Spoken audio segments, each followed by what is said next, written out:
This is Waladuna Mosque in Jakarta. Its roof is in ruins. Moss covers the walls, and seawater flows through every corner of it. The last time people prayed here was in 2001, back when it was above ground. Today, it's a warning sign. It signals what could happen to Indonesia's capital city if things don't change soon. Because even though Jakarta faces the same rising sea levels as other coastal cities around the world, that's not quite what we're looking at here. Jakarta is sinking, and it's been sinking for decades. These blue areas show just how much the city has sunk since the 1970s. The darker the area gets, the more it's dropped. Here's how much it's descended today. Most of the sinking happens here, in the north coast, where Jakarta meets the Java Sea. Here, the land is sinking by about 25 centimeters a year, destabilizing the area, damaging homes, and upending people's lives over and over again. Buminya turun terus, jadi kita bangun lagi asal begini mah ya mau pindah kemana lagi namanya udah orang. Many residents here are fishermen who need to live by the coast to make a living. But further inland, Jakarta's more than 10 million residents are also at risk. A huge portion of the city and the homes of millions could be underwater by 2050. Jakarta sits on a swampy plain on low coastal land. It has 13 rivers that drain through it. But the reason the city's sinking is actually that most people here don't have enough water. Most Jakartans lack access to clean, piped water. Instead, they get their water by digging wells like this one. The pumps go deep into the ground to extract the water stored in aquifers, underground layers of rock that hold groundwater. The porous spaces of the rock are filled with it. Multiply this by a few million, and you have a problem. Think of the rock as a soaked sponge. The more water is extracted, the more it deflates, causing the soil to compact and collapse, and the ground above it to sink. Pumps alone shouldn't be able to do this. While some layers of earth will never recover their water, aquifers are usually refilled naturally when it rains. But in Jakarta, that's becoming increasingly rare. For decades, Jakarta has been developing at a fast pace and is now covered in concrete. So the rainfall that would usually fill up the aquifers isn't being absorbed.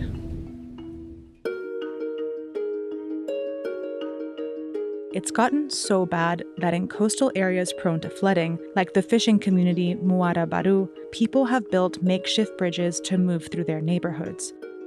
Combined with sea level rise, it's also made floods during high tide and rainy seasons much more dangerous. Like in 2007, when Jakarta experienced one of the worst floods in its modern history. A storm and high tide caused rivers and canals around the city to overflow, killing 80 people. Tapi sekarang Bapak udah saking hawa ketakutan juga banjir terus. Maxime has already lost his home to the sinking and now sleeps on his fishing boat. And Nondo has had to rebuild his home several times. 10 tahun yang lalu, 10 tahun ya kan. Ini sebetulnya tadinya air nggak sampai sini ya kan. Jadi kita bangunin ini ngukur. Oh iya, ini sampai sini air, kita harus atasnya lagi. Groundwater pumping is putting Jakarta's survival at risk. But to understand how it got into this situation to begin with, you have to go back centuries. In the 1600s, when European powers were colonizing the world, the Dutch took over what was then the port town of Jayakarta. They razed it to the ground and, in its place, built Batavia, a headquarters for their growing empire. They began to rule over the Indonesian, Chinese, Indian, and Arab people who had lived there for centuries, and built their new city in the Dutch style, with narrow townhouses along a grid of canals. The canals were used for trade, defense, and to make Batavia feel like a Dutch city. But look at Batavia from above, and you can see the city grid served a darker purpose too. Pola grid ini memang bertujuan untuk sebagai elemen segregasi atau elemen pemisahan ya, atau pembagian dari fungsi-fungsi yang memang telah disediakan. Kanal atau disebut dengan Good River ini membagi kota Batavia menjadi dua bagian, yaitu bagian barat dan bagian timur. If you look closely, you'll notice that there aren't many bridges between the two sides, or between the blocks. This was by design. The Dutch were outnumbered, so in order to control the local population, they divided it. It looked like this. Pretty much every group was confined to their city quarter. The Dutch ruled over the local population like this for over a century. But that began to change in the mid-1700s. Because the Dutch didn't properly maintain the canals, they began to deteriorate, and sediment from earthquakes blocked the flow of water. The water in the canals turned stagnant and soon deadly. Kanal-kanal itu rusak, kemudian Batavia menjadi endemik dari penyakit, berbagai macam penyakit, dari mulai tifus sampai dengan malaria. As disease spread through the canals, the wealthier Dutch moved south of Batavia, where they began to develop a new colonial administrative center. But despite the death and disease, the Dutch continued to leave the canals untreated. Instead, they began to use piped water. In the 1870s, they developed the first centralized water supply, with iron pipes to distribute water to homes. The pipes provided clean drinking water and indoor bathrooms, but the pipes were concentrated in these areas where the Dutch had moved to. The indigenous population was left in informal settlements called kampongs, far from the piped water, and this created a new kind of division in the city. Segregasi itu terjadi dalam hal akses ruang kebersihan terhadap akses fasilitas sanitasi. Native residents had to rely on street vendors for water, but most often, they were forced to get their water from the neglected canals. It took decades before pipes were finally built in these communities, and when they were, it would only be a few public standpipes. Dan akhirnya sepertinya itu menjadi sebuah pembentukan mental yang seolah-olah masyarakat pribumi itu tidak mengerti sanitasi dengan peradaban yang rendah.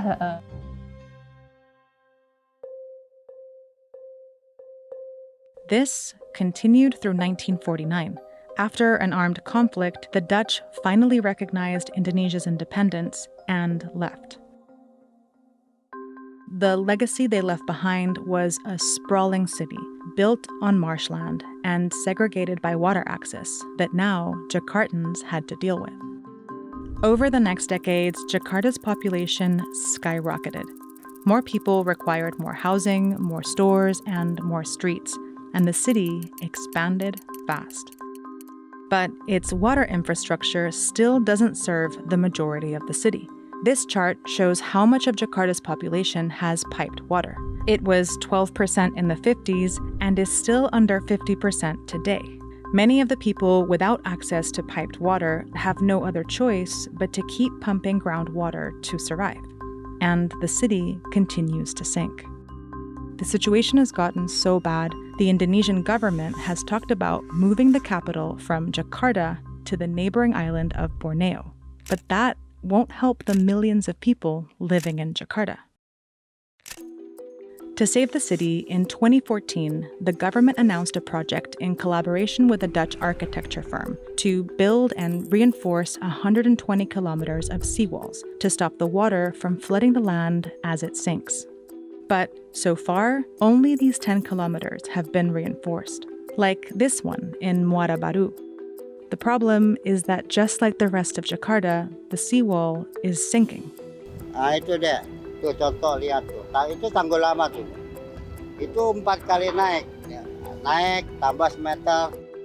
The project also includes an ambitious $40 billion plan to build a 38-kilometer wall shaped like a massive bird to protect the coast from flooding. But this project could take up to 30 years to complete, and by then, Jakarta could have lost most of its coastal land. Kalaupun ada berbagai upaya yang dilakukan oleh pemerintah, itunya belum signifikan ya menyelesaikan masalah seutuhnya begitu. Jakarta will continue to sink until groundwater stops being pumped, and groundwater will continue to be pumped until the government provides an alternative. This has been done before. In the 1950s, Tokyo managed to stop severe sinking by providing piped water. Taipei, Shanghai, Bangkok are other cities in the region that have managed to stop their cities from sinking.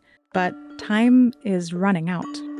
Takutnya kapan anak cucu kita, harapannya tipis, takut buminya turun, air keluap. Karena bumi ini setiap tahun pasti turun. Jakarta has been free of Dutch rule for a little over 70 years now, but the way the Dutch built their city, carved it up, and restricted its water plagues it to this day.